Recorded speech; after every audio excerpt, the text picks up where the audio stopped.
Olá, queridos irmãos e irmãs que nos acompanham no nosso grupo de estudos da fé católica. Que a paz de nosso Senhor Jesus Cristo esteja com cada um de vocês. E nesse encontro nós vamos falar um pouco sobre o ano litúrgico. O que é o ano litúrgico? Como o ano litúrgico é dividido e qual é o objetivo? Então esse assunto é um pouco complexo, mas nós precisamos entender para quê? Para caminhar ao longo do ano, renovando a nossa fé a partir dos mistérios de Jesus Cristo. Então, o ano litúrgico é um período de 12 meses, que é dividido tanto em ciclos, como também em tempos litúrgicos, onde nós celebramos os mistérios da vida de Jesus. E ele é composto por um calendário religioso, onde o católico revive todos os anos, anualmente, ele revive todo o mistério da salvação. E o centro é Jesus, o centro desse calendário é Jesus, através das comemorações religiosas ao longo do ano. Então ele começa quando? No primeiro domingo do Advento e termina na última semana do tempo comum, com a solenidade de Cristo Rei no sábado anterior. Quer dizer, então, que o ano litúrgico começa e termina 4 semanas antes do Natal. E nós já estamos em um novo ano litúrgico, diferente do ano civil, que começa no dia 1º de janeiro e termina no dia 31 de janeiro, o ano litúrgico já iniciou. Por quê? Porque como ele contempla os mistérios da vida de Cristo, a primeira coisa que nós contemplamos é, então, essa expectativa do nascimento do Filho de Deus entre nós. Então, o primeiro tempo litúrgico, no ano litúrgico, é o Advento. Então, nós começamos o ano litúrgico através do Advento, que começa lá 4 semanas antes do Natal. Esse ano começou no dia 29 de novembro. E o ano litúrgico, como eu falei anteriormente, ele é dividido em ciclos e dividido em tempos litúrgicos. Ele possui 4 ciclos anuais. 2 grandes ciclos, que são principalmente o ciclo do Natal e o ciclo da Páscoa, e entre esses 2 ciclos há o tempo comum. Fica assim distribuídos, então, ciclo do Natal, tempo comum, ciclo da Páscoa e tempo comum de novo. Então, essa é a divisão maior que nós temos do ano litúrgico. Mas dentro desses ciclos, desses 4 ciclos, nós também temos as divisões específicas, que são os tempos litúrgicos. E quais são esses tempos litúrgicos? O tempo do Advento, aquele tempo litúrgico que nós estamos vivendo no presente, o tempo do Natal, a primeira parte do tempo comum, o tempo da Quaresma, o Tríduo Pascal, o tempo pascal e a segunda parte do tempo comum. O tempo comum, então, é o maior tempo que existe no calendário litúrgico, porque ele consta com 34 semanas. E ele faz referência ao quê? Ao tempo litúrgico que nós usamos a cor verde na igreja. E ele faz referência às primeiras pregações de Jesus. Tudo aquilo que Jesus disse e fez em prol da nossa salvação. Esse é o maior tempo litúrgico da igreja. E os tempos litúrgicos vão nos permitir a meditar todos os mistérios da vida de Cristo, alimentando, renovando a nossa fé todos os dias. Conforme o calendário litúrgico, nós estamos nesse ano novo da fé. Então, nós precisamos saber o que a igreja espera com isso, Quais são as intenções da igreja promover para nós, cristãos, essa vivência de cada uma dessas etapas com Jesus. Então, a gente precisa entender que o calendário litúrgico também, ele possui um ciclo de leituras específicas, que alternam a cada 3 anos. Existe, então, o ciclo A, o ciclo B e o ciclo C. Quando a gente está na missa e recebe o folheto da missa, a gente vê ele escrito lá em cima, geralmente o lado esquerdo, na parte em cima, lá do cabeçalho, ano A, ou ano B, ou ano C. O que significa isso? É um ciclo de leituras específicas para aquele ano. Então, no ciclo A, predominam as leituras do Evangelho de Mateus. No ciclo B, predominam as leituras do Evangelho de Marcos. E no ciclo C, o Evangelho de Lucas. Mas a gente está se perguntando, mas são 4 evangelhos? Onde fica o Evangelho de São João nessa história? Bem, o Evangelho de João é usado em ocasiões especiais, como as grandes festas e também as solenidades. Então, no lecionário dominical, ele é dividido em ano A, B e C. Dependendo do ano, tem as leituras específicas para cada ano.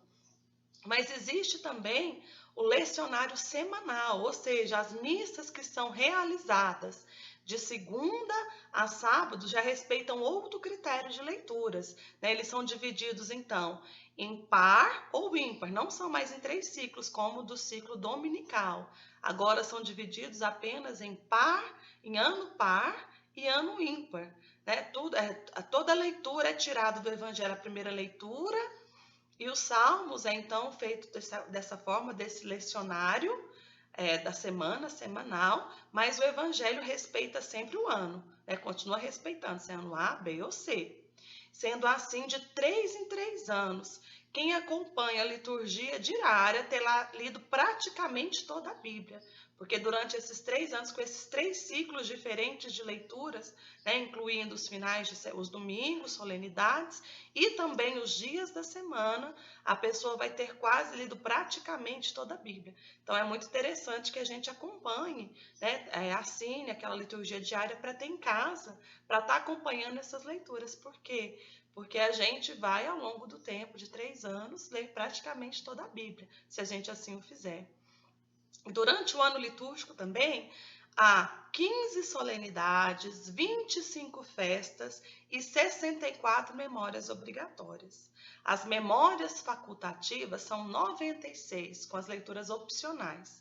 E existem 44 leituras referentes à ressurreição de Jesus, além de diversas leituras sobre a vida dos santos, os doutores, os mártires e Nossa Senhora.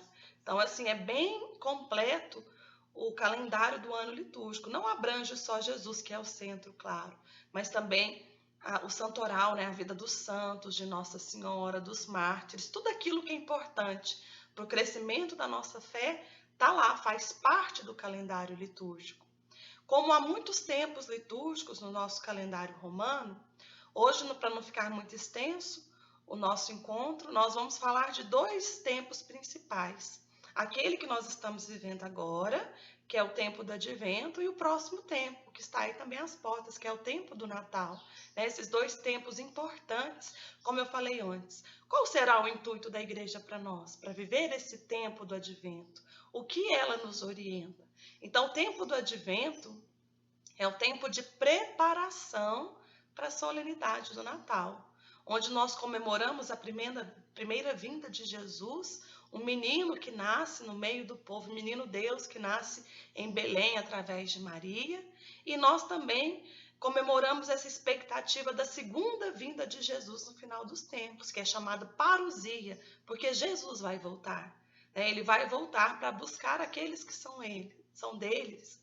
Então, a gente fica nessa expectativa também dessa segunda volta de Jesus. E é um tempo de purificação dos nossos corações, para que eles se tornem novas manjedouras para receber o menino Jesus. Então, nesse tempo do Advento, é um tempo de purificação e também de chamado para um recomeço, para que a gente tenha uma preparação espiritual, para que realmente Jesus venha renascer, nesse movimento da fé no nosso coração novamente. Depois de um ano tão cheio de coisas, principalmente esse ano especial, um ano difícil, nós temos normalmente os desertos da fé. Tem época que a fé está melhor, que a gente está engajado, que a gente está mais em oração, e tem épocas que não. E geralmente no final do ano, com desgaste de tantas coisas, a gente não tem tanto essa preocupação de estar em oração. E o convite do Advento é isso, estar em oração, estar em preparação. Por quê? Porque se a gente não prepara o nosso coração para receber o menino Jesus, vai acontecer um Natal na nossa vida e nós não vamos chegar ao grande objetivo do Natal, que é o quê? Comemorar o nascimento da salvação de Deus Salvador, de Jesus Salvador no meio de nós. E a gente observa isso muito pelas conversas que a gente escuta aqui, ali, com certeza eu escutei, vocês também escutaram. Quantas pessoas falando, nossa, mas esse Natal vai ser um Natal sem graça, porque não pode reunir toda a família. Então, a gente precisa observar desde aí. Se o Natal é a comemoração do nascimento de Jesus no meio de nós, quem precisa ser o centro do Natal? Não são as pessoas, é Jesus. É maravilhoso ter uma casa ceia. A gente tinha, assim, tem um costume de passar em família, com a família reunida, muitas pessoas, sempre teve. E é maravilhoso esse costume de passarmos juntos o Natal. Mas desde que seja o centro das nossas vidas Jesus. Muitas das vezes a gente se apega muito a festas, festividades, né, a comida, aos presentes e tantas outras coisas bonitas do Natal. Não estou criticando. Mas a gente começa a pegar naquilo que é acessório e deixa o fundamental de lado, que é o quê? A presença de Jesus no meio de nós. Se a gente for observar, eu te convido a observar os natais ao longo da sua vida, né? Com certeza, alguns deles nem sequer rezaram-se na hora da ceia, né? Não se lembrou que ali a gente comemora o nascimento de Jesus. A gente às vezes fica interessado em tantas outras coisas. A alegria do momento é a alegria daquelas pessoas que estão conosco, às vezes da bebida, da comida, e a gente esqueceu que ali se comemora o nascimento de Jesus. Eu gosto sempre de falar para os meus filhos que a gente tem o costume de dar presente no Natal, mas esse costume não é o importante, porque o mais importante, se a gente comemora o nascimento de Jesus, é dar a Ele um presente no nosso Natal. Que presente que você pode dar esse ano para Jesus, nessa preparação para essa vinda do Natal? Eu acho que todos nós já sabemos essa pergunta. Ser mais de Deus. E como eu consigo ser mais de Deus? Me aproximando dele. Quantos instrumentos nós temos ao nosso favor? Quantas orações, né? Oração do terço, a própria oração da novena de Natal. Esse ano, infelizmente, nós não podemos rezar juntos em comunidade a novena do Natal, mas se a gente procurar na internet, tem, né, tem os passos certinho. Fazer uma novena bem feita de Natal em família, rezar o terço, né, é época da gente estar se preparando com jejum, com confissão, porque para que realmente o nosso coração se converta, para que as nossas atitudes não sejam meramente atitudes externas, né, de preparar a casa. Isso é muito bom, não estou criticando. Preparar a casa, preparar uma ceia gostosa. Não, isso é bom, é importante, mas não é o essencial. Se a gente começa a entender que o essencial é estar na presença de Jesus, a gente sofre menos, né, com a família que não vai poder encontrar, com os amigos. Então a gente precisa ter essa consciência mais cristã dessa importância do Natal. E por isso, desse momento importante, que é o momento do advento, né? De preparação, como eu disse antes, que os nossos corações se tornem novas manjedouras para acolher esse menino Jesus. Que coisa mais linda, né? Um Deus que se faz menino e vem habitar no meio de nós da forma mais humilde possível, né? Mais simples possível. Tira, né, todo aquele glamour de ser rei, dono do universo, para estar conosco na simplicidade. Então, isso que é a função do advento, né? Entender essa importância de Jesus e preparar para receber Jesus na nossa casa, para que realmente tenham mudanças significativas.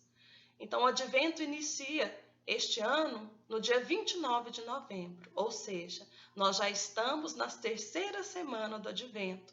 E o próximo domingo já é o último domingo do advento, que é formado por 4 semanas, que é o domingo, é o quarto domingo, né, antes do Natal. Então, assim, quem não começou a se preparar, não fica preocupado, ainda dá tempo, né? Vamos correr atrás, vamos realmente fazer essa reflexão dessa importância da salvação que nasce no meio de nós. O importante é o hoje, né? A gente precisa começar hoje, o que ficou para trás ficou. Então, quem não tem se preparado, busque se preparar para esse momento, busque estar mais em oração.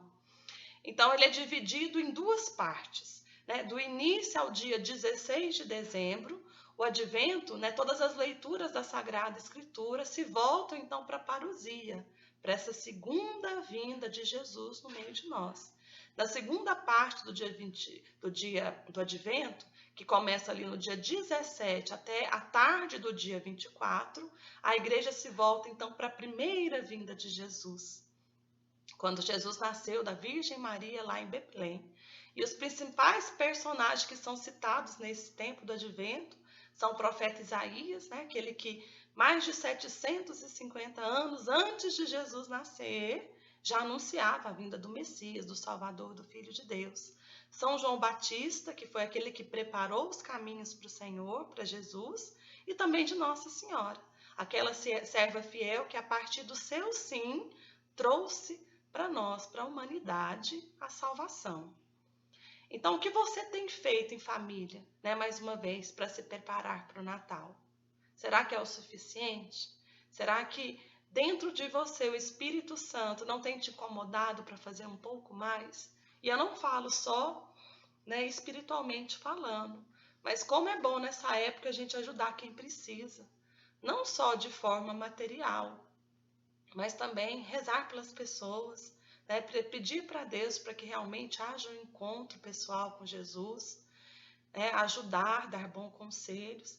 Então, que a gente busque fazer boas obras, não só materiais, mas também espirituais nesse tempo do Advento, para que as pessoas tenham mais consciência, informe mais, né, que a gente possa defender mais a nossa fé, explicar para aqueles que ainda não têm entendimento, para que dessa forma também nós somos os primeiros a ser beneficiados com isso, porque o nosso ouvido é o mais perto.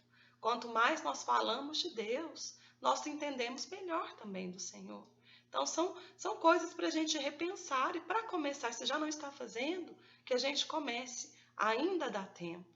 Então, o Advento é também um momento de grande simbolismo, né? A gente percebe qual é a cor do Advento, a cor roxa, né? Que é a cor de espera, de expectativa, de preparação. Os personagens bíblicos, quando eu falei antes, nas leituras, né, Isaías, João Batista, Nossa Senhora. E o símbolo mais comum da época do Advento é a coroa do Advento. Se a gente observar lá na igreja, lembrando que a coroa do Advento a gente pode fazer na casa da gente também, tá, gente? É um símbolo do Advento que pode ser feito em casa. Então a gente observa, né, aquela coroa que geralmente é feita de ramos verdes, que é formada por um círculo, que significa o quê?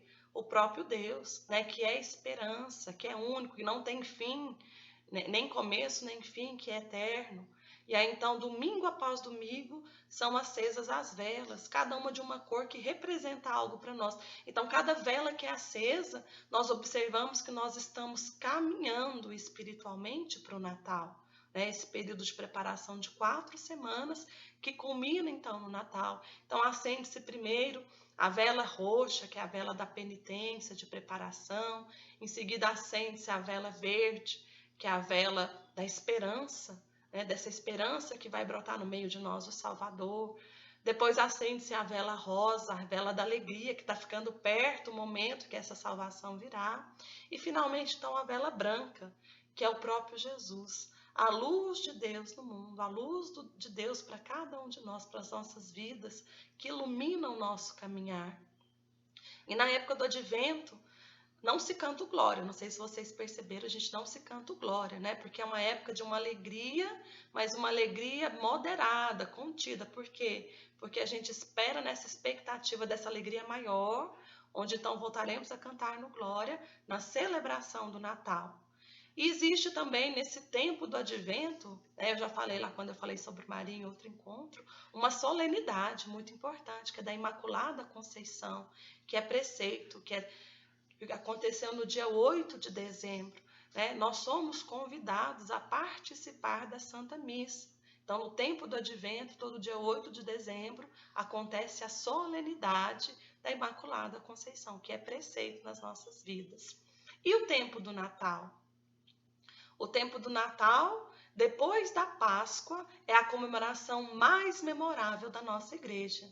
É um tempo de fé, de alegria, que nós acolhemos o Deus menino, né, que se fez carne no meio de nós, que veio habitar por amor no meio de nós, pecadores.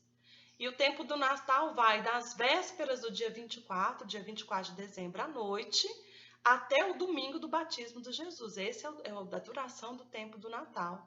E ele também, assim como o Advento, é dividido em dois momentos especiais. O primeiro, que vai do dia do Natal e se prolonga por uma semana, ou seja, até o dia 1º de janeiro, que é chamado também de oitava de Natal. Então, se você participar da missa nesses dias, você vai lá.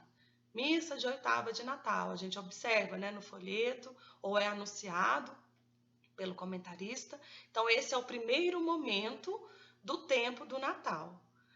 E essas datas, né, dessa semana que se prolonga essa solenidade, são tão importantes quanto o Natal. E o segundo momento vai do dia 2 de janeiro até a festa do batismo de Jesus, quando se encerra, então, o ciclo natalino. E durante o tempo do Natal também são celebradas solenidades, né? Todas elas são preceitos, ou seja, o cristão deve participar da missa. Então, a primeira delas, a missa do dia 25 de dezembro, é uma missa de preceito, né? Nós temos obrigação de participar. Por quê? Porque nós comemoramos o nascimento de Jesus, o nascimento da salvação no meio de nós. Próxima missa da Sagrada Família, que acontece no primeiro domingo após o Natal. É uma missa também solene. Esse ano vai ser no dia 27 de dezembro. Santa Maria, Mãe de Deus. Eu também, quando falei de Nossa Senhora, falei do preceito, né, de Santa Maria, Mãe de Deus, que é no dia 1º de janeiro. Nós somos convidados a participar também da Santa Missa. Solenidade da Epifania do Senhor, também chamado de Dia dos Reis. Acontece em 6 de janeiro, mas geralmente a igreja transfere para o domingo seguinte, para que mais pessoas possam participar dessa solenidade. O que é a Epifania do Senhor, o Dia dos Reis? A gente comemora a visitação dos 3 reis magos a Jesus, demonstrando, né? Cada um deles era de uma parte diferente do mundo. Jesus, menino que nasce para todas as nações. Então, o Deus que vem para todos, não é Deus somente dos judeus daquela época, não. Jesus nasce para todos, é acessível a todos aqueles que têm o coração aberto para recebê-lo. E qual é a espiritualidade? Eu por último estava esquecendo.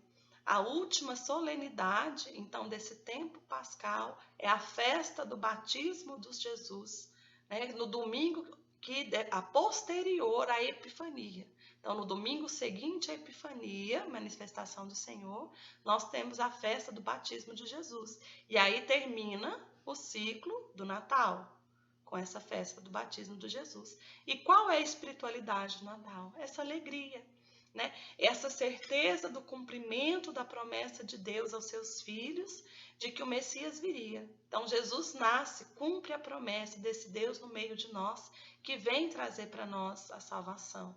A cor do Natal é a cor branca, né, da grande solenidade, da importância que tem, vem também da paz, da luz de Cristo no meio de nós. E o símbolo mais comum do Natal é o presépio, né, de forma tão simples é retratada, então, o nascimento de Jesus no meio dos animais, ali no estábulo, né, longe da sua casa. A família de Jesus morava em Nazaré, ele precisou nascer em Belém por causa do recenseamento. E ali mostra, em toda aquela simplicidade vem a salvação. Que nós também, a exemplo do presépio, daquela simplicidade, que Jesus vem através de nós, que nós também tenhamos essa simplicidade para acolher Jesus, né, nesse Natal, da melhor forma possível, mas sem preocupar com luxo, com grandes festas, não.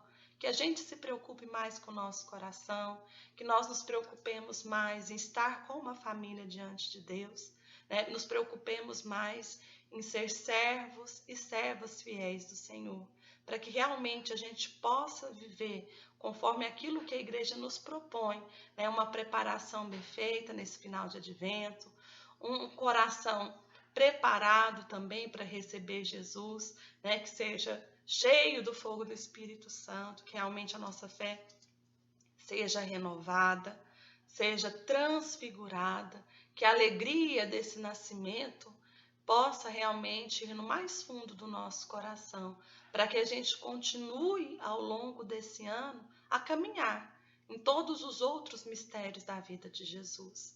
Eu te desejo uma ótima semana, né? Um Feliz Natal, que o Senhor esteja realmente na sua casa, faça parte das suas comemorações e principalmente que habite dentro do seu coração, trazendo para a sua vida tudo aquilo que é necessário para a sua salvação. Amém? Espero ter explicado um pouco sobre o ano litúrgico, né? Se você realmente teve alguma dificuldade, assista novamente o vídeo. Vou deixar também o material escrito para estar estudando, porque essas divisões às vezes causam um certo conflito na nossa cabeça. Mas a gente precisa se acostumar, que a nossa realidade, para viver bem o ano litúrgico, né, o nosso ano religioso, calendário religioso, a gente precisa entender, porque a gente passa de liso durante o ano. Então, busque realmente entender, para que a gente possa entender, né, quais são os mistérios da vida de Cristo e cada um desses tempos, o que a igreja quer de nós, né, o que a igreja nos proporciona para crescer na fé. Amém? Fiquem todos com Deus e continuemos selados e abençoados em nome de Deus que é Pai, Filho e Espírito Santo. Amém.